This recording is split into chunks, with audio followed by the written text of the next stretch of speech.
வணக்கம். தாய் டிவியின் பிரதான செய்திகளுடன் இணைந்திருக்கும் நான் ரோஷானி மனோரஞ்சன். முதலில் தலைப்புச் செய்திகள்.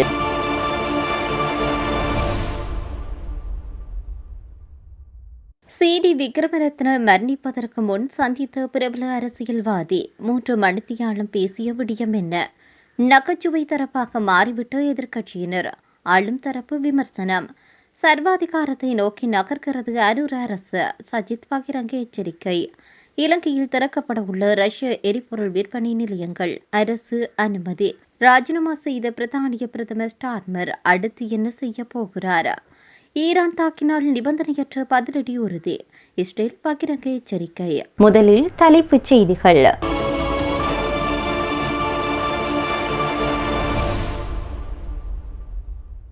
முன்னாள் போலீஸ் மா அதிபர் சி.டி. விக்ரமரத்ன மரணிப்பதற்கு 2 கிழமைகளுக்கு முன் அவர் முன்னாள் ஜனாதிபதி மைத்ரிபால சிறிசேனவை தன்னுடைய நெருங்கிய நண்பருடன் சந்தித்து 2-3 மணித்தியாலங்கள் பேச்சுவார்த்தை நடத்தியுள்ளதாக தெரிவிக்கப்படுகிறது. முன்னாள் ஜனாதிபதி மைத்ரிபால சிறிசேன சி.டி. விக்ரமரத்னவின் புது உடலுக்கு இறுதி மரியாதை செலுத்திய பின்னர் ஊடகங்களுக்கு கருத்து தெரிவிக்கின்ற போது இதனை அவர் தெரிவித்தார். மேலும் அவர் தெரிவித்ததாவது: முன்னாள் போலீஸ் மா அதிபர் சந்தன விக்ரமரத்ன என்னுடைய மிக நெருங்கிய நண்பர். குறிப்பாக நான் ஜனாதிபதியாக பதவி வகித்த காலத்தில் தான் அவர் போலீஸ் மா அதிபராக நியமிக்கப்பட்டார். அவர் நேர்மையாகவும் நற்குணங்களுடனும் அமைதியாகவும் சாந்தமானதாகவும் பணியாற்றினார். அரசியல் கட்சிகளில் ஏற்படும் பிரச்சினைகள், மோதல்கள் மற்றும் சில சமயங்களில் அரசியல் தலைவர்கள் பிளவுபட்டு பல்வேறு விடயங்களை போலீஸ் மா அதிபரிடம் கொண்டு செல்வார்கள். ஆனால் அந்த அனைத்து சந்தர்ப்பங்களிலும் அவர் யாரையும் கோபத்திற்கு உள்ளாக்கவில்லை என்பதோடு யாரையும் பகைத்துக் கொள்ளவில்லை. அறக்கலிய போராட்ட காலத்தில் கூட மிக திறமையாக செயல்பட்டவர். இந்த சம்பவத்தில் நடப்பதற்கு சுமார் 2-3 வாரங்களுக்கு முன்பு அவர் எனது மற்றொரு நண்பரான ரங்க கலன் சூரிய மற்றும் சில நண்பர்களுடன் சந்தித்து 2-3 மணி நேரம் பல விடயங்கள் தொடர்பில் பேசிக் கொண்டிருந்தோம். பேச்சுவார்த்தை முடிந்து நான் போகும்போது, சார், நான் உங்களுடைய வீட்டு பக்கமும் வந்து போக வேண்டும், சும்மா ஒரு காஃபி குடிப்போம் என்று கூறினார். எனவே அவருடைய இந்த மறைவு இவ்வாறு நடக்கும் என்று என்னால் நினைத்து கூட பார்க்க முடியவில்லை.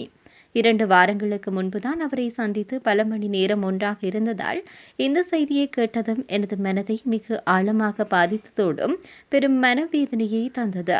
எனவே இந்த சம்பவம் எவ்வாறு நடந்தது, என்ன காரணம் என்று இன்னும் சொல்ல முடியாது.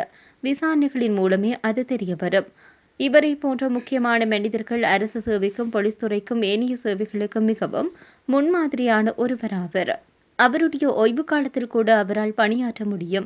63 வயது என்பது ஒருவரின் சிறந்த அறிவும் முதிர்ச்சியும் அதிகரிக்கும் காலம், நன்றாக பணியாற்றக்கூடிய காலம். ஆனால் அப்படிப்பட்ட ஒரு தருணத்தில் தான் அவர் நம்மை விட்டு பிரிந்துள்ளார். எனவே தனிப்பட்ட முறையிலும் நான் பிரதிநிதித்துவப்படுத்தும் அனைத்து மக்களின் சார்பிலும் எனது ஆழ்ந்த இரங்கலையும் துயரத்தையும் தெரிவித்துக் கொள்கின்றேன் என்று தெரிவித்தார்.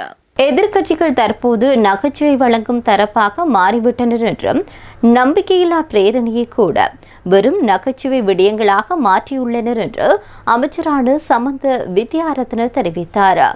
நீதி அமைச்சருக்கு எதிரான நம்பிக்கையில்லா பிரேரணை கொண்டுவரப்பட்டுள்ளது என்று பிரதான எதிர்க்கட்சியான ஐக்கிய மக்கள் சக்தி கட்சி விடுத்து வரும் கருத்துக்கள் குறித்து ஊடகங்களுக்கு கருத்து தெரிவிக்கின்ற போது இதனை அவர் தெரிவித்தார். நீர்கொழும்பு சிறைச்சாலை சம்பவத்திற்கு நீதி அமைச்சர் பொறுப்பேற்றுள்ளதுடன் அது குறித்து விசாரணைகளை மேற்கொள்ள குழுவும் அமைக்கப்பட்டுள்ளது. இத்தகைய சூழலில் அந்த சம்பவத்தின் பின்னணியை கண்டறியுமாறு எதிர்க்கட்சியினர் அழுத்தம் கொடுத்திருக்க வேண்டும். ஆனால் அவர்கள் அதற்கு பதிலாக வெறும் பிரேரணைகளை பற்றி மட்டுமே பேசி வருகின்றனர். இதற்கு முன்னரும் பிரதமருக்கு எதிராக நம்பிக்கையில்லா பிரேரணை கொண்டுவரப்போவதாக கூறிவிட்டு கடைசி வரை அதை சமர்ப்பிக்கவில்லை. அவ்வாறு தற்போதைய பிரேரணையும் வெறும் பேச்சுடன் முடிந்து விடுமோ என்ற சந்தேகம் எழுகிறது. எதிர்க்கட்சி தரப்புக்கே தமது கட்சியின் மீதான நம்பிக்கை குறைந்துள்ள ஒரு சூழலே இன்று உருவாகியுள்ளது என்று குறிப்பிட்டுள்ளார். ஜனாதிபதி அனுகுமார திசாநாயக்க தலைமையிலான திசை காட்டிய அரசு ஜனநாயக விழுமியங்களை சிதைத்து சர்வாதிகார போக்கிலான தனி கட்சி ஆட்சியை உருவாக்க முயற்சிக்கிறது என்று எதிர்க்கட்சி தலைவரான சஜித் பிரேமதாசா சாடியிருக்கின்றார். ஐக்கிய சட்டத்தரணிகள் சங்கத்தால் நேற்று நடத்தப்பட்ட பொதுமக்கள் கருத்தாடல் அமர்வில் கலந்து கொண்டு கருத்து தெரிவிக்கின்ற போது அவர் இவ்வாறு தெரிவித்தார். ஜனநாயக கட்டமைப்பானது சட்டமன்றம், நிறைவேற்றுத்துறை மற்றும் நீதித்துறை ஆகியவற்றுக்கு இடையிலான அதிகார பரவலாக்கத்திலேயே தங்கியுள்ளது என்பதை அவர் சுட்டிக்காட்டினார். நீதித்துறை எவ்வளவு சுதந்திரமாக இருக்கிறதோ அந்த அளவிற்கு ஜனநாயகம் வலுப்பெறும். வரலாற்றில் மக்னா ஹாட்டா முதல் நவீன கால சர்வதேச இணக்கப்பாடுகள் வரை நீதித்துறையின் சுதந்திரம் வலியுறுத்தப்பட்டுள்ளது.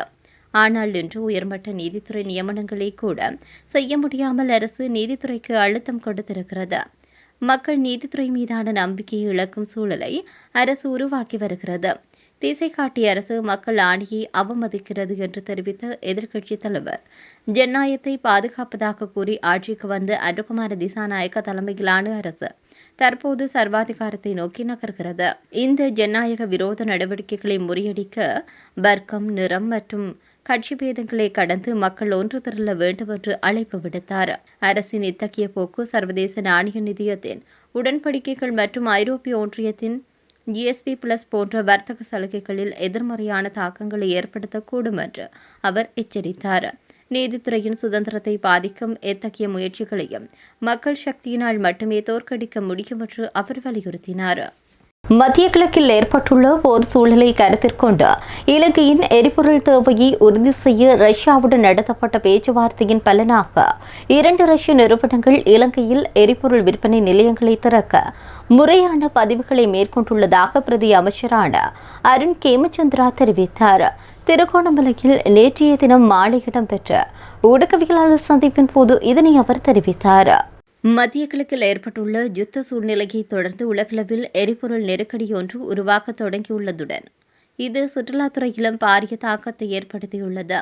எனினும் ஒரு பொறுப்புள்ள அரசாங்கம் என்ற வகையில் நாம் மேற்கொண்ட பல்வேறு முன்னேற்பாடு நடவடிக்கைகள் காரணமாக நாட்டின் பொருளாதாரத்தை பாதுகாக்க முடிந்துள்ளது.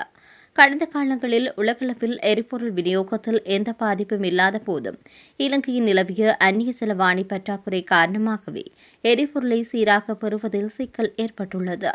ஆனால் தற்போது உலக நாடுகள் பல்வேறு பொருளாதார நெருக்கடிகளை எதிர்கொண்டுள்ள நிலையிலும் எரிபொருளை பெற்றுக்கொள்வதற்கு ஏற்ப போதிய அந்நிய செலவாணி கையிருப்பை தற்போதைய அரசு பேணி வருகிறது. இதன் காரணமாகவே நாட்டின் எரிபொருள் தட்டுப்பாடோ அல்லது நீளமான வரிசைகளோ ஏற்படவில்லை. மத்திய கிழக்கில் தற்காலிக பதற்றம் ஏற்பட்டிருக்கக்கூடிய நிலையில் மீண்டும் மோதல்கள் ஆரம்பித்திருக்கக்கூடிய சூழலை எதிர்கொள்ள இலங்கை தயாராக இருக்கிறது. அண்மையில் இலங்கையில் வந்திருந்த ரஷ்ய வெளிவிவகார பிரதி அமைச்சர் மற்றும் ரஷ்ய எரிசக்தி பிரதி அமைச்சர் ஆகியோருடன் உயர்மட்ட பேச்சுவார்த்தைகள் நடத்தப்பட்டது. அதன் பிரதிபலனாகவே 2 ரஷ்ய நிறுவனங்களுக்கு இலங்கையில் எரிபொருள் விற்பனை நிலையங்களை திறக்க அனுமதி அளிக்கப்பட்டுள்ளது. இந்த நடைமுறைகள் அனைத்தும் நாட்டின் முறையான சட்டத்திட்டங்களுக்கு இணங்கவே முன்னெடுக்கப்பட்டுள்ளன. தற்போது அந்த 2 ரஷ்ய நிறுவனங்களும் தங்களுக்கான முறையான அனுமதிகளையும் பதிவுகளையும் பெற்றுக் கொண்டுள்ளன. சுற்றுலாத்துறை, எரிபொருள் விநியோகம் என எந்தெந்த துறையாக இருந்தாலும் உலகளவில் சவால்களுக்கு முகம் கொடுக்கும் வகையில் அரசாங்கம் முன்கூட்டிய தற்காப்பு நடவடிக்கைகளை எடுத்து வருகிறது. கடந்த கால பொருளாதார நெருக்கடியினால் கடுமையாக பாதிக்கப்பட்ட இலங்கை மீண்டும் அத்தகையதொரு நிலைக்கு தள்ளப்படக்கூடாது என்பதில் ஜனாதிபதியும் அரசு நிர்வாகமும் முழுமூச்சாக செயல்பட்டு வருகிறது என உறுதியளித்துள்ளார். பிரித்தானிய பிரதமர் கெய்ர் ஸ்டார்மர் தன்னுடைய பதவியை ராஜினாமா செய்தது அனைவரும் அறிந்தது. இந்த நிலையில் அடுத்து அவர் என்ன செய்ய போகிறார் என்பது குறித்து பிரித்தானிய ஊடகங்கள் தங்கள் கருத்துக்களை தெரிவித்துள்ளன. ஜெரமி கார்பின் என்பவர் லேபர் கட்சியின் தலைவராக இருந்த காலத்தில் 2019ஆம் ஆண்டு நடைபெற்ற தேர்தலில் படுதோல்வி அடைந்தது. தேர்தல் தோல்வியை தொடர்ந்து ஹார்பின் லேபர் கட்சியினுடைய தலைமையிலிருந்து விலக கட்சித் தலைவராக பொறுப்பேற்றார் கெய்ர் ஸ்டார்மர். அவருடைய கொள்கைகளுக்கும் அணுகுமுறையும் முந்தைய லேபர் கட்சி தலைவர்களை விட வித்தியாசமாக இருந்தன. பொதுமக்களின் முக்கிய பிரச்சினைகளான வீடுகள் தட்டுப்பாடு, அரசு மருத்துவமனையில் உள்ள பிரச்சினைகள் மற்றும் பொருளாதார வளர்ச்சி போன்ற விடயங்கள் மீது அவர் கவனம் செலுத்த அடுத்து வந்த தேர்தலில், அதாவது 2024ஆம் ஆண்டு பொது தேர்தலில் அமோக வெற்றி பெற்று ஆட்சி அமைத்தார் ஸ்டார்மர் தலைமையிலான லேபர் கட்சி. ஆனால் சில தலைகீழ் கொள்கை மாற்றங்கள், தவறான முடிவுகள், கட்சிக்குள் எழுந்த எதிர்ப்பு முதலான காரணங்களினால் ஸ்டார்மர் பதவி விலக மக்களால் தேர்ந்தெடுக்கப்படாது ஆண்டி பர்னாம் என்பவர் பிரித்தானிய பிரதமராக பதவியேற்றிருக்கின்றார். இந்நிலையில் ராஜினாமா செய்துள்ள ஸ்டார்மர் அடுத்து என்ன செய்ய போகிறார் என்பது குறித்து பிரித்தானிய ஊடகங்கள் தங்கள் கருத்துக்களை தெரிவித்தன. ஸ்டார்மர் ராஜினாமா செய்த போது நீங்கள் அடுத்து என்ன செய்ய போகின்றீர்கள் என அவரிடம் கேள்வி எழுப்பப்பட்டது.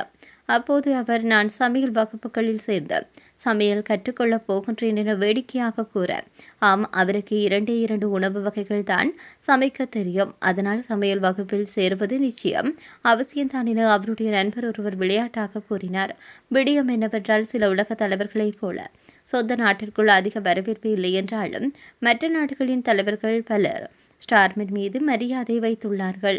ஆக ஸ்டார்மர் சர்வதேச அளவில் பொறுப்பொன்றை ஏற்கக்கூடும் என அவருக்கு நெருக்கமான சிலர் தெரிவித்தனர். ஸ்டார்மருக்கும் நேட்டோ அமைப்பின் செக்ரட்டரி ஜெனரல் பதவி மீது விருப்பம் இருப்பதாக கூறப்படுகின்றது. ஆக அந்த பதவிக்கு ஆள் தேவைப்படும் பட்சத்தில் ஸ்டார்மர் அந்த திசையை நோக்கி பயணிக்கலாம். ஆனால் இப்போதைக்கு அடுத்த சில வாரங்கள் தன் மனைவி மற்றும் பிள்ளைகளுடன் செலவிட இருக்கின்றார் அவர். தனது பதவியை ஸ்டார்மர் ராஜினாமா செய்த போது நாட்டிலேயே மிக உயர்ந்த பதவியை விட்டுவிட்டு மிக முக்கியமான பொறுப்பை ஏற்க இருக்கின்றேன். அது என் பிள்ளைகளுக்கு ஒரு சிறந்த தந்தையாகவும் என் மனைவிக்கு ஒரு சிறந்த கணவனாகவும் இருக்க முயற்சிப்பதுதான் என்று அவர் கூறியிருந்தமை குறிப்பிடத்தக்கது. ஈரானின் எந்தவொரு தாக்குதல்களுக்கும் இஸ்ரேல் பதிலடி தொடுக்கும் என சிரேஷ்ட இஸ்ரேலிய அதிகாரிகள் எச்சரிக்கை விடுத்துள்ளனர். இந்த நிலையில் ஈரான் இஸ்ரேலை தாக்கினால் இஸ்ரேல் எந்தவொரு சார்போ அல்லது நிபந்தனையோ இன்றி பதிலடி கொடுத்து தாக்கும் என அந்த நாட்டினுடைய பாதுகாப்பு அமைச்சர் இஸ்ரேல் காட்ஸ் தெரிவித்திருப்பதாக கூறப்படுகின்றது. இஸ்ரேல் பாதுகாப்பு படையின் தலைமை தளபதி லெப்டினன்ட் ஜெனரல் எல்ஹாமிர் நாட்டின் ராணுவம் போரை உடனடியாக மீண்டும் தொடங்குவதற்கு தயாராக உள்ளது மற்றும் நமக்கு தீங்கு விளைவிக்கும் எவருக்கும் எதிராக மிகுந்த உறுதியுடன் செயல்படும் என தெரிவித்திருக்கின்றார். இன்று அதிகாலை ஜோர்டான் நகரான அகபாவை குறிவைத்து ஈரான் ஏவுகணை ஏவியதை தொடர்ந்து இந்த அறிக்கைகள் வெளியாகியுள்ளது. இந்த தாக்குதல் இஸ்ரேலின் எல்லைகளுக்கு மிக அருகில் நிகழ்ந்தது. ஜோர்டான் தன்னுடைய வான் பாதுகாப்பு அமைப்பு 3 ஏவுகணைகளை இடைமறித்து அளித்ததாகவும் 4வது ஏவுகணை ஒரு தொலைதூர பகுதியில் வீழ்ந்ததாகவும் தெரிவித்துள்ளது. சில ஏவுகணைகளை இடைமறிப்பதை இஸ்ரேலிய வான் பாதுகாப்பு அமைப்புகளும் பங்கேற்பதை IDF பின்னர் உறுதிப்படுத்தியமை குறிப்பிடத்தக்கது. இத்துடன் தாய் டிவியின் பிரதான செய்திகள் நிறைவடைகின்றன. நன்றி.